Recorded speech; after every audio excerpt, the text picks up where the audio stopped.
A paz do Senhor, irmãos e irmãs, eu sou Ângela Gabriel e você está no canal Maranata Maranata. Hoje eu vou narrar para vocês o testemunho de uma visão que me foi enviada pela irmã Aline Ferraz.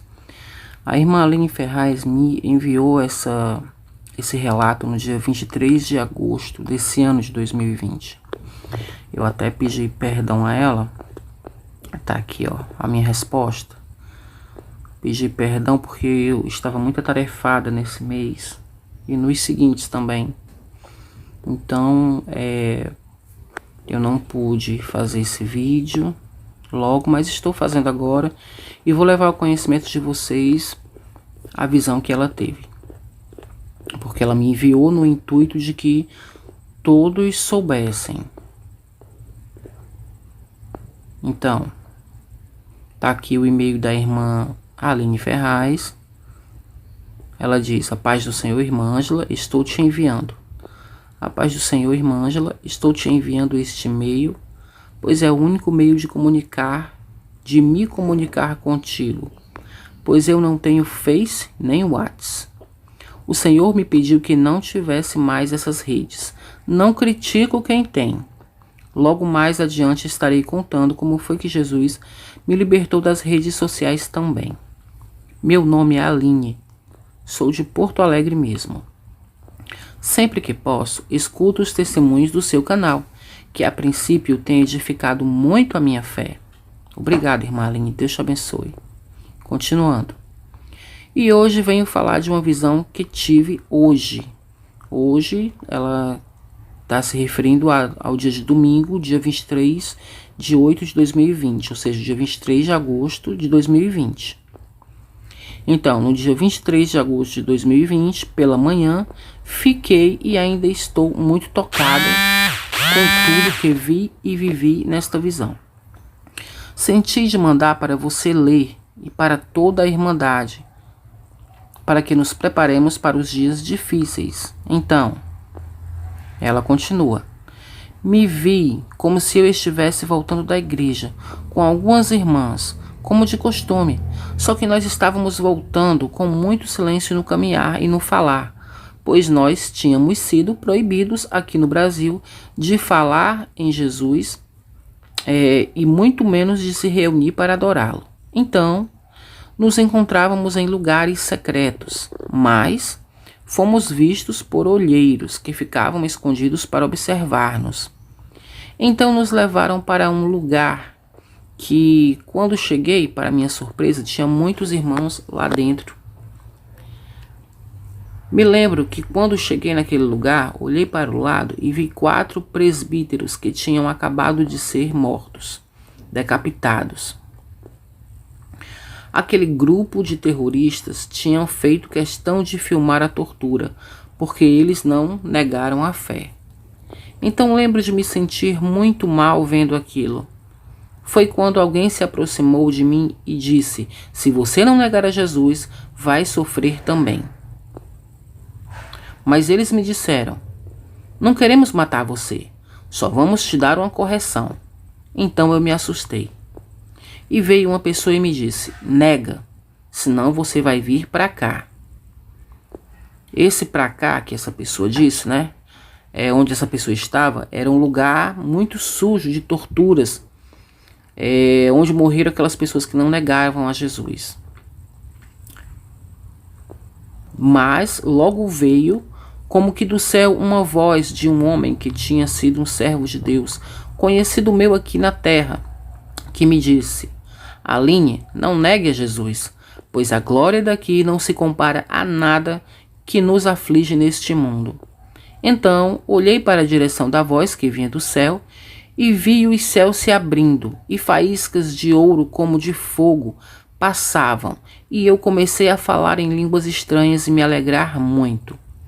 E enquanto eu via passar sobre o alto da minha cabeça aquele resplendor, que não era um ouro como os vistos daqui da terra, era um ouro com um tom avermelhado, de uma glória sem igual. É difícil de descrever. E vi que os céus se passavam e já não existiam mais estes céus, azul, que nós vemos com olhos humanos, somente aquele de glória. Então, minha fé se renovou e me levaram, pois aquele grupo terrorista viu que eu não negaria a Jesus. E com muito ódio, me colocaram em um lugar para torturar-me. Então, eles saíram, se distraíram e nós conseguimos fugir a tempo. Eu e um grupo de irmãos que estávamos ali juntos. Quando eu abri meus olhos, eu estava muito cansada, como se tudo fosse muito real. Que o Senhor Jesus tenha misericórdia de nós, pois estamos caminhando para esse destino e sabemos que em alguns países já há essa situação. Vamos nos revestir em oração e jejum para permanecer com Jesus até o fim.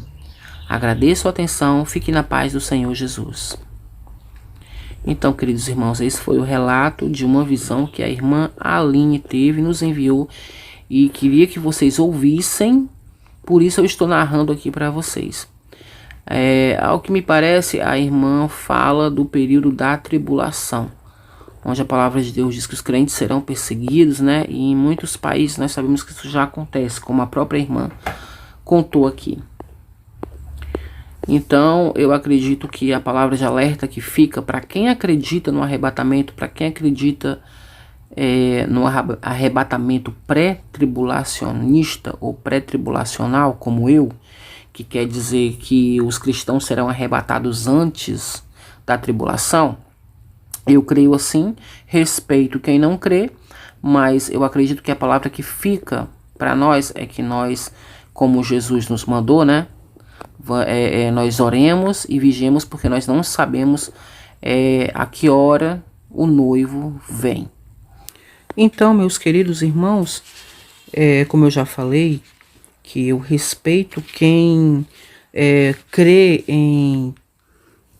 no arrebatamento meso-tribulacionista, que vai ser um arrebatamento no meio da tribulação. Também respeito aqueles que creem no arrebatamento pós-tribulacionista, que é o arrebatamento após a tribulação. Porém, a minha posição com respeito a isso é que eu creio no arrebatamento pré-tribulacionista, até porque na minha visão que eu tenho de Bíblia, se eu não cresce assim, a palavra do Senhor, para mim, o desenrolar da palavra de Deus, ela não teria muito sentido, já que a gente precisa observar que a tribulação, ela é muitas vezes descrita como um tempo conhecido como a angústia de Jacó, né? Angústia de Jacó, veja bem, não é a angústia da igreja, é um tempo conhecido como a angústia de Jacó. E quem é Jacó? Jacó é Israel, são os filhos de Jacó, é o povo de Israel, o povo que descendeu de Jacó. Esse dia, a Bíblia chama a tribulação também de o dia da ira do Cordeiro, que a gente pode encontrar lá em Apocalipse, no capítulo 6, e eu vou ler aqui para vocês, Apocalipse capítulo 6, versículo 16 até o 17, que diz assim: E diziam aos montes e aos rochedos, caí sobre nós, e escondei-nos do rosto daquele que está sentado sobre o trono, e da ira do Cordeiro. Então aqui em Apocalipse fala no período da tribulação, e está falando sobre a ira do Cordeiro. Então esse período de tribulação também é conhecido como o dia da ira do Cordeiro. A ira do Cordeiro é para quem rejeitou ao Cordeiro, quem rejeitou a Jesus. E estes são os judeus. Os judeus rejeitaram a Jesus como seu único e suficiente Salvador. Não é? Esse dia de ira do Cordeiro não é para a igreja, porque a igreja, ela aceitou a Jesus, ela se reúne para adorar a Jesus. A igreja não vive de lei, não vive na lei de Moisés. Ela aceitou a Jesus. E apesar de nós sabermos que a igreja não é perfeita, mas nós fomos salvos pelo sangue de Jesus. Como diz em Romanos 5, que nós seremos salvos por Jesus dessa ira. Então vamos ler em Romanos 5, no capítulo 9. E eu vou mostrar a vocês só alguns versículos que embasam esse motivo pelo qual eu creio nisso, tá certo? Então vamos lá. Romanos, no capítulo 5, no versículo 9, diz assim... Vou ler a partir do versículo 8. Mas Deus prova o seu amor para conosco em que Cristo morreu por nós, sendo nós ainda pecadores. Amém. Versículo 9. Logo, muito mais agora, sendo justificados pelo seu sangue, seremos salvos por ele da ira. Da ira. Sempre que a palavra de Deus fala nessa ira, você vai ser salvo da ira. Que ira? O que é isso? É a ira do Cordeiro, é esse dia em que vai ser derramado a ira do Cordeiro sobre o mundo, sobre aqueles que o rejeitaram. E tem muitos outros mais versículos, irmãos, como 1 Tessalonicenses, capítulo 1, versículo 10, em que diz, confirma que Jesus é o que nos livra da ira futura. Confirme aí, lê na sua Bíblia, 1 Tessalonicenses 1,10, que diz que Jesus é o que nos livra da ira futura. Amém? Então, irmãos, a tribulação é para os judeus. Como eu já falei, a tribulação também é conhecida como o tempo da angústia de Jacó, porque eles rejeitaram o Cordeiro, Jesus. Em Mateus, no capítulo 3, versículo 7, João brada assim: raça de víboras, quem vos ensinou a fugir da ira futura? Ele está falando com os filhos de Israel, com os judeus, aqueles a quem Jesus foi enviado primeiramente e que o rejeitaram. Então, João diz, quem vos ensinou a fugir da ira futura? Porque eles não vão fugir da ira do Cordeiro, não vão fugir da ira futura, porque a ira é para eles que rejeitaram ao Cordeiro, que não reconhecem a Jesus como Messias, que não reconhecem a Jesus como seu único e suficiente Salvador, como nós reconhecemos. É importante que você observe quando você vai ler a Bíblia, quando a palavra do Senhor fala se dirigindo a judeus, ao povo de Israel, e quando a Bíblia fala se dirigindo a nós, Igreja do Senhor Jesus Cristo. É importante fazer essa diferença porque há diferença, sim.